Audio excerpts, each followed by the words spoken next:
દીક્ષાને 4 મહિના પૂર્ણ થઈ ગયા, પણ કહેવાય ને કે આજે પણ સાહેબની કોઈ વસ્તુ જોઈએ અથવા સાહેબની કોઈ વાત કરે ને તો એકવાર તો આંખમાંથી આંસુ પડી જ જાય. પણ કહેવાય ને કે મનને મનાવવાની કોશિશ કરી એ સમય કે સાહેબ સારા માર્ગે જ ગયા છે ને, એ કેટલું જબરદસ્ત સંયમ જીવન પાડે છે. હા, એ વાત તો ચોક્કસ છે કે સાહેબ એટલું જબરદસ્ત સંયમ જીવન પાડે છે કે જેનો જવાબ આવનારું ભવિષ્ય જ આપી દેશે.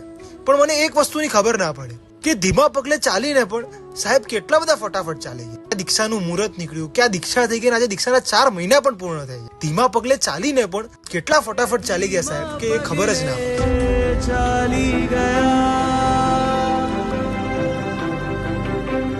ચાલી ગયા નિજી દુનિયામાં, નાએ પાછું જોવાના. સરોવર ખુશીઓનું છલકાવી જગમાં, સરોવર ખુશીઓ